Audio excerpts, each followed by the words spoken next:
Neste vídeo faremos um breve tour pela cidade de Roma, capital da Itália. A maior parte do patrimônio mundial da humanidade está localizado na Itália. O sentimento que se tem ao caminhar pelas ruas de Roma é o de atravessar o túnel do tempo. Então vamos ver um pouco do que Roma tem para nos apresentar.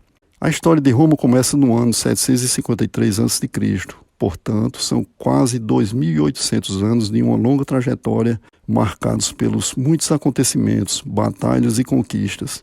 O Fórum Romano foi um espaço no centro da Roma Antiga, composto por um conjunto de prédios que fazia a vida na cidade acontecer, pois era ao mesmo tempo um centro comercial, político, religioso e cultural. A construção data do século VII a.C., era conhecido como Fórum Magno e atualmente se resume a ruínas. É um sítio de escavações arqueológicas e um espaço muito procurado pelos turistas. Entre as construções de todo o espaço verifica-se o Templo de Rômulo, a Basílica Flávia Emília, o Templo de Antonino e Faustina, o Templo de Júlio César, a Cúria, o Arco de Séptimo Severus, Rostro e a Coluna de Foca, o Templo de Saturno, o Templo de Castor e Polluti, a Basílica de Mancésio, o Arco de Tito, a Piazza del Foro, o Templo della Concórdia, o Templo de Vespasiano, o Pórtio degli Deo Consente.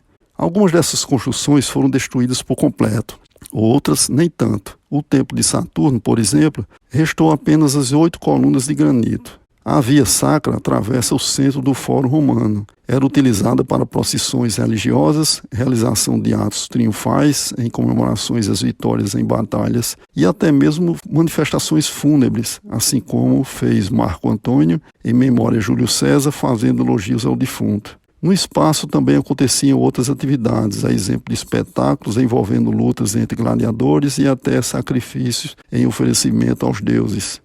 Os antigos romanos, assim como os povos antigos em geral, tinham uma atração especial por espetáculos que resultavam em verdadeiras carnificinas. Entre estas, as lutas de gladiadores eram os eventos mais procurados. A vida ativa no Fórum Romano se deu até antes da formação do Império Romano. Um circo, para os antigos romanos, era um local destinado à realização de espetáculos, tal como corridas de cavalos. Esse era o caso do Circo Máximo. A construção do Circo Máximo antecede o século VI a.C. O Circo Máximo foi o maior e mais antigo local de Roma para corridas de bigas, mas utilizado também para outros fins, a exemplo de procissões religiosas e caçadas de animais. Acredita-se que a capacidade do Circo Máximo era de 150.000 espectadores. Não restou praticamente nada além do terreno do que foi o Circo Máximo. Atualmente o espaço tem sido utilizado para manifestações, concertos e comemorações. O Teatro de Marcelo foi construído no ano 13 a.C. para a realização de espetáculos de teatro e música. A capacidade do teatro era de 20.000 pessoas. A denominação do teatro foi uma homenagem póstuma de Augusto ao seu sobrinho Marco Cláudio Marcelo. No período que antecedeu a República Romana, de 509 a 27 a.C., era proibida a construção de teatros permanentes. É interessante observar o motivo dessa proibição.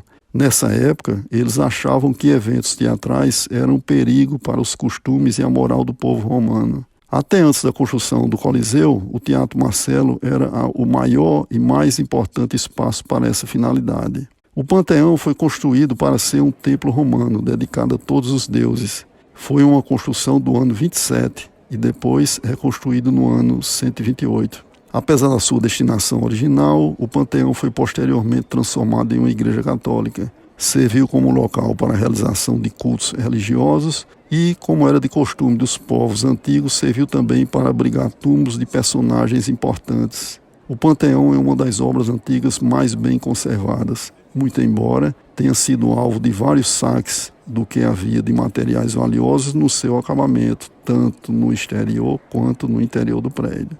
Visitar o Panteão é ter a oportunidade de conhecer uma experiência marcante de engenharia, uma maravilha da arquitetura romana, pois é a maior cúpula de concreto não armado já construído no mundo. O Coliseu foi originalmente denominado Anfiteatro Flávio.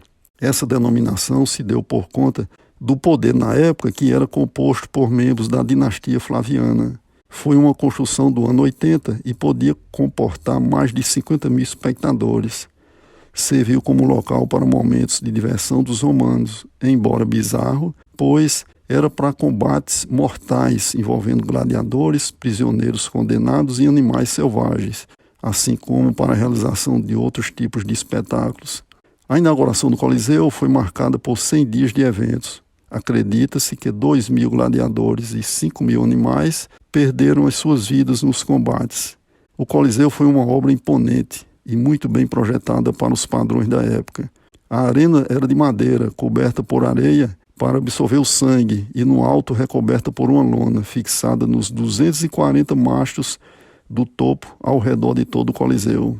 O prédio permitia acesso rápido através dos seus 80 arcos na entrada. A parte subterrânea da arena era composta por corredores, elevadores e jaulas para prender os animais ferozes até o momento do espetáculo.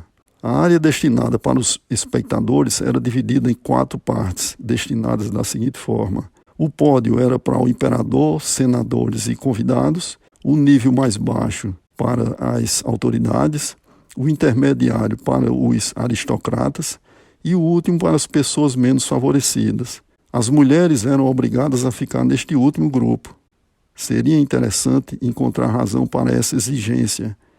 A exceção à regra era apenas para as virgens vestais. As vestais eram escolhidas ainda crianças para serem sacerdotisas da deusa romana Vesta. Eram obrigadas a continuar virgens até os 30 anos, sob pena de serem brutalmente mortas, ela e o seu amante. Com o passar do tempo, o Coliseu foi utilizado para outras finalidades. Foi uma fortaleza e também um santuário cristão. A destruição do Coliseu se deu com a queda do Império Romano e, em seguida, os materiais de valor que restaram, a exemplo do que constava como acabamento do prédio, das paredes, pisos, colunas, escadarias e decoração em geral, foram seguidamente saqueados até restar apenas as ruínas do que se encontra no seu estado atual. O Castelo de Santo Ângelo, assim como é conhecido hoje, teve uma origem um tanto estranha, mausoléu. Isso mesmo, foi construído para ser o mausoléu de Adriano e dos seus sucessores. Foi uma construção imponente e envolveu até a construção da ponte que fica na frente da edificação. O monumento tem uma base quadrada para apoiar uma estrutura cilíndrica de 64 metros de diâmetro e no alto tinha uma carruagem de bronze. Posteriormente, o prédio foi transformado em uma fortaleza para proteção do lado oeste da cidade e, em especial, um posto de defesa avançada do Vaticano. Depois foi também um quartel e uma prisão militar. Atualmente é um museu. Teve um fato interessante. No ano de 1277 foi construída uma passagem ligando o castelo ao Vaticano. Tempos depois, essa passagem secreta serviu como rota de fuga e assim salvou a vida do Papa Clemente VII.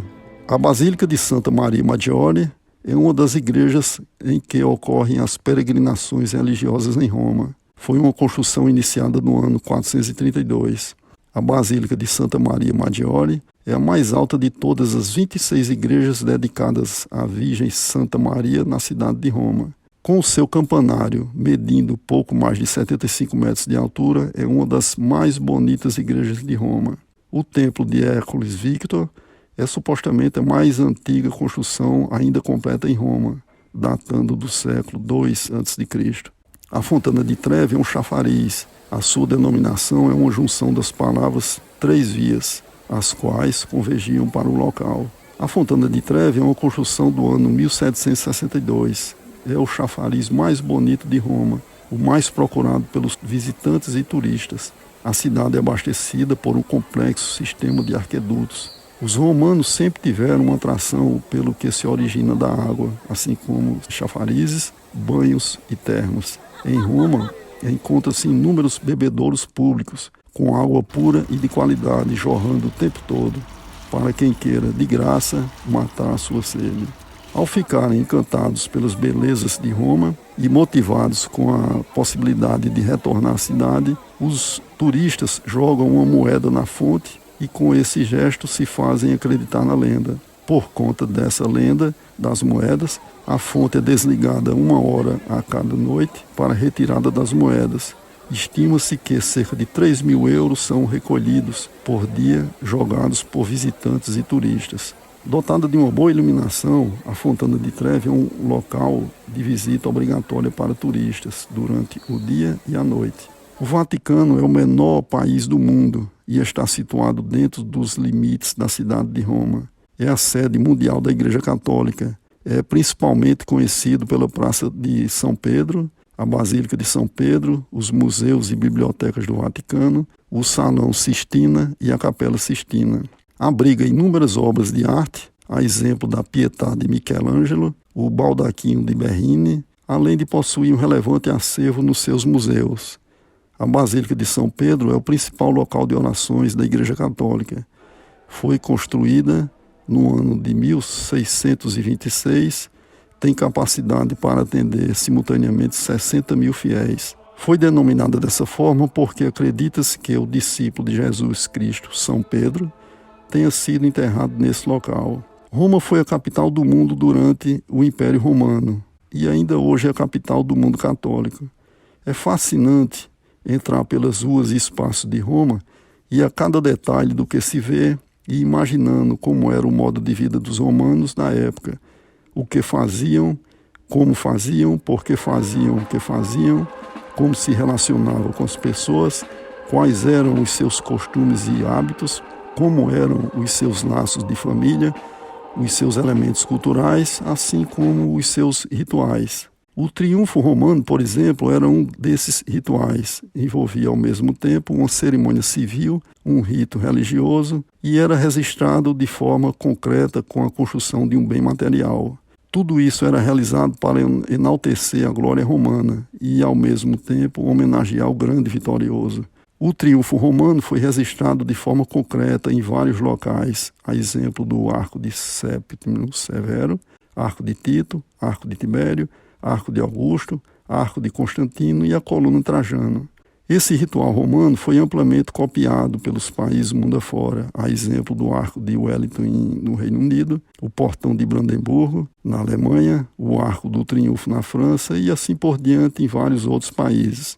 Os romanos deixaram a sua marca na história do mundo de forma marcante e de várias maneiras diferentes. Apenas para se limitar no seu continente, para onde se vá na Europa encontra-se vestígio do que foi a sua cultura. Por fim, caminhar pelas ruas de Roma e imaginando como era a vida em épocas remotas, assim como na de Jesus Cristo. É uma sensação difícil de descrever, não tem preço que pague essa experiência. Por tudo isso e muito mais, nunca é demais ir e voltar a Roma. Sempre mais uma vez, a cidade eterna, a cidade em que se respira história o tempo todo.